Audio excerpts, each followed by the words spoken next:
Assalamualaikum warahmatullahi wabarakatuh.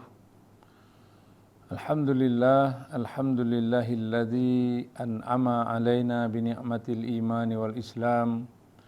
Asyhadu an la ilaha illallah wa asyhadu anna Muhammadan abduhu wa rasuluh. Allahumma salli wa sallim wa barik ala sayyidina wa maulana wa habibina wa qudwatina Muhammadin wa ala alihi wa ashabihi ajma'in, amma ba'd. Wa qala Allah ta'ala fil Qur'anil Karim wa huwa asdaqul qailin. A'udzu billahi minasy syaithanir rajim. Bismillahirrahmanirrahim. Ya ayyuhalladzina amanu ista'inu bis sabri was salah. Innallaha ma'as sabirin. Wa qala aidan fi ayah ba'daha وَلَنَبْلُوَنَّكُمْ بِشَيْءٍ مِّنَ الْخَوْفِ وَالْجُوعِ وَنَقْصٍ مِّنَ الْأَمْوَالِ وَالْأَنفُسِ وَالثَّمَرَاتِ وَبَشِّرِ الصَّابِرِينَ الَّذِينَ إِذَا أَصَابَتْهُم مُّصِيبَةٌ قَالُوا إِنَّا لِلَّهِ وَإِنَّا إِلَيْهِ رَاجِعُونَ. Hadirin para pemirsa, baik yang hadir in maupun hadir out, baik yang hadir di depan saya maupun yang ada di rumah atau dimanapun berada, yang dapat mengakses saluran agama maupun saluran pendidikan lewat TV Aceh yang kita cintai bersama. Pertama-tama kita memanjatkan puji syukur kehadirat Allah SWT atas nikmat iman dan Islam. Berikutnya adalah nikmat kesehatan, di mana kita masih diberi Allah kesehatan meskipun di tengah ancaman wabah COVID-19 yang sangat mengerikan. Bahkan sekarang ditemukan varian baru bernama Delta. Ini sangat-sangat meresahkan kita.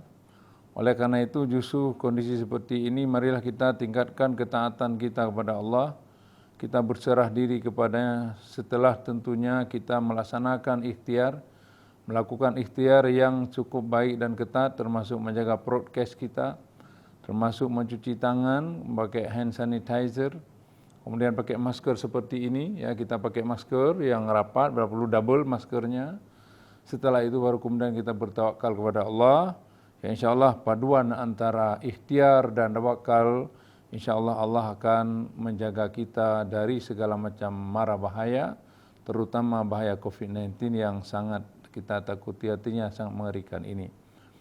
Pemirsa sekalian dari Allah SWT, dalam surah Al-Ankabut Allah berfirman, Alif Lam Mim, ahasiban nas ayutraku ayaqulu amanna wa hum la yuftanun.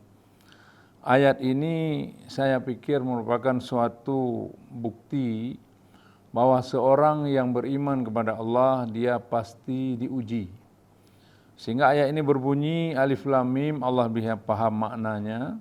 Ini disebut dengan Fawaidus Suwari di dalam ilmu Al-Quran, pembuka surah.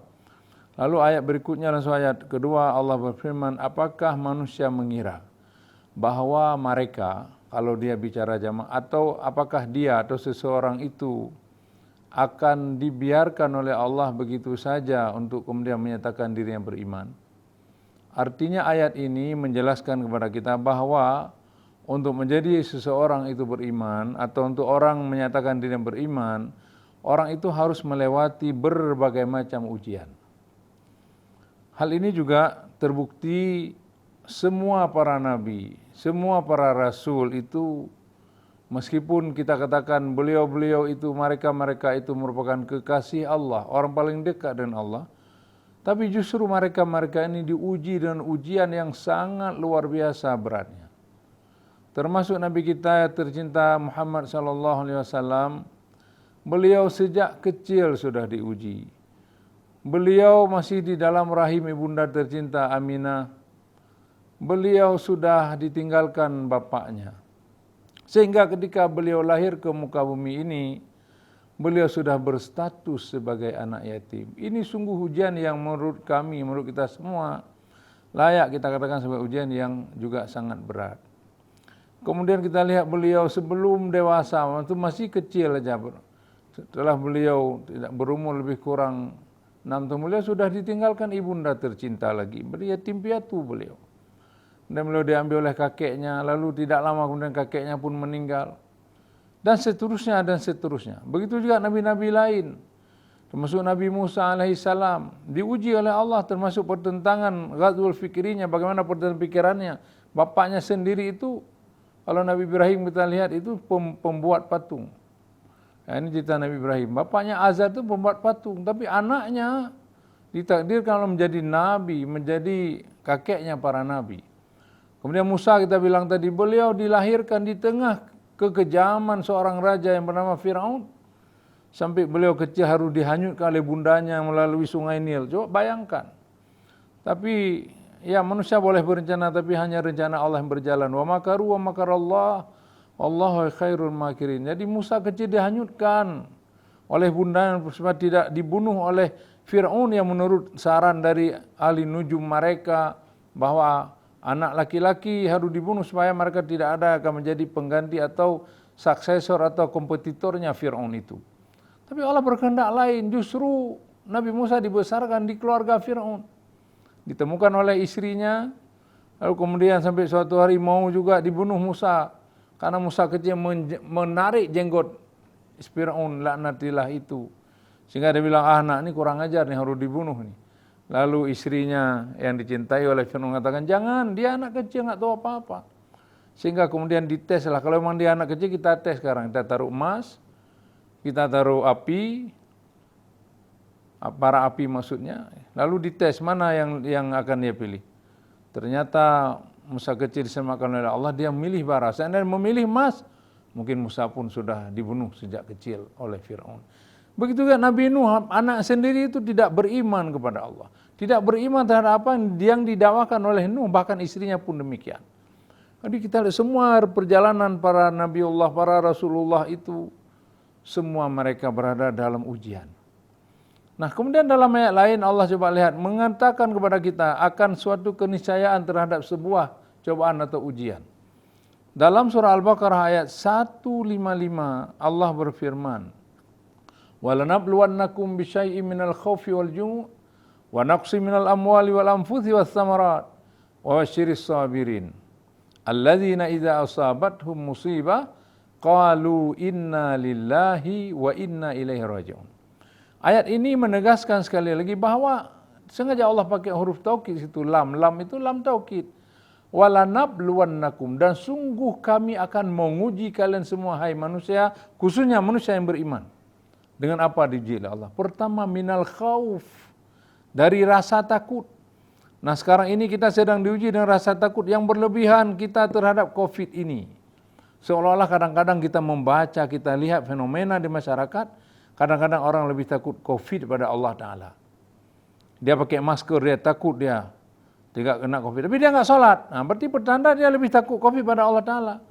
Padahal Covid ini sendiri tidak akan pernah terjadi kalau Allah tidak berkehendak terjadinya itu. Maka dalam ayat lain Allah menegaskan kepada kita, apa kata Allah?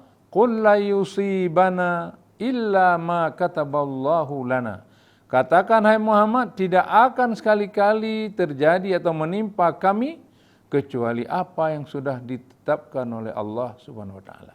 Nah, COVID-19, apakah varian Delta atau varian Beta dan apapun namanya, itu semua bisa terjadi, bisa berlangsung, bisa membunuh manusia, bisa membuat kita berada di dalam suatu wabah atau keadaan yang tidak sehat, yang tidak mengenakkan, bahkan membuat kita semua takut. Itu semua terjadi karena kehendak dan izin Allah. Nah, ini harus kita pahami. Karena kalau Allah tidak ingin itu terjadi, tidak akan terjadi. Nah, ini harus kita sadari. Oleh karena itu, kita harus padukan sekarang menghadapi Covid seperti ini. Kita harus padukan antara ikhtiar di satu sisi. Sebagai manusia kita wajib ikhtiar. Lalu kemudian ikhtiar berikutnya berupa ikhtiar dalam bentuk doa kita kepada Allah. Dalam bentuk tawakal kita kepada Allah. Jadi tidak boleh kita katakan bahwa memang betul ayat tadi mengatakan bahwa tidak akan terjadi kalau Allah tidak berencana, kalau Allah tidak tentukan. Lalu karena demikian kita berpikir, kita serahkan aja kepada Allah. Kalau Allah tentukan kena, kalau Allah tentukan terpapar. Kalau enggak, tidak. Jangan juga seperti itu. Itu merupakan cara pandang orang Jabariyah yang fatalistik. Jadi yang bagus bagaimana? Kita berusaha seperti saya bilang tadi, kita cuci tangan, kita pakai masker, kita menjaga diri dari kerumunan, dari physical dan social distancing. Lalu setelah itu kita sebagai hamba Allah beriman, kita bertawakal, ya Allah, hamba-Mu sudah berusaha sekuat tenaga ya Allah, untuk menghindari penyakit yang juga merupakan takdir dari-Mu ya Allah. Dan oleh karena itu ya Allah, kami berlindung diri kepada-Mu dari segala macam penyakit masuk COVID ini. Dan kami hakul yakin ya Allah bahwa perlindungan-Mu jauh lebih kuat, pertolongan-Mu jauh lebih dahsyat daripada COVID ini. Begitu kira-kira cara kita berlindung diri kepada Allah. Nah kalau ini yang kita lakukan, bahwa kita memadukan antara ikhtiar dan doa, ikhtiar dan tawakal, ini baru namanya orang yang beriman dengan benar. Tetapi kadang-kadang kita seolah-olah ya melupakan Tuhan. Coba lihat nih, saya pikir semoga saya salah ya. Tapi coba lihat di belakang mobil-mobil dinas di Aceh ini kita lihat. Ditulis di situ, ingat COVID, ingat masker. Pertanyaan saya kemudian, di mana kita tempatkan Allah Subhanahu wa taala sebagai zat yang memberi izin, sebagai zat yang berkuasa memaparkan menjangkitkan dan juga mengangkat penyakit itu. Soalnya kita tidak ada Tuhan di situ. Padahal kita baca tiap hari, inna salati wa nusuki wa mahyaya wa mamati lillahi rabbil alamin. Semua salatku, hidupku, ibadahku dan seterusnya, apaku, semuaku karena Allah Ta'ala. Ternyata baru diuji dengan COVID kita sudah lupakan Allah. Meskipun mungkin yang buat tag itu tidak lupa Allah, tetapi tunjukkanlah bahwa kita telah ingat COVID, ingat Allah dulu. Bahwa COVID itu tidak akan pernah terjadi kalau Allah tidak berkehendak. Mungkin kita banyak maksiat kepada Allah. Nah dengan COVID itu menyadarkan kita, karena kita tahu itu dari Allah. Mungkin Allah ingin menegur kita supaya kita lebih dekat dengan Allah, supaya kita sering berdoa kepada Allah, supaya kita minta perlindungan kepada Allah. Lalu kemudian Allah sayang kepada kita, mendengarkan doa kita, dan karenanya Allah kemudian mengangkat yang disebut dengan penyakit COVID ini. Nah saya heran, ya, kita kalau ada penyakit ataupun masalah, misalnya tidak turunnya hujan, jadi kemarau, tidak ada hasil tanaman dan sebagainya, kita melaksanakan perintah Tuhan atau sunnah ajaran kita, disebut salat istisqa, minta hujan. Tetapi ini COVID ini sudah ratusan ribu orang menjadi korban. Kenapa kita tidak pernah melaksanakan secara kolektif, baik secara hadir kita pun hadirin di satu tempat masjid, tapi dengan jaga prokes, atau hadir out kita sama-sama dari jauh di rumah kita berdoa masing-masing kita, di komando secara nasional, kita berlindung diri kepada Allah, supaya musibah nasional, bahkan musibah mondial, musibah dunia ini dapat diangkat oleh Allah Subhanahu wa taala.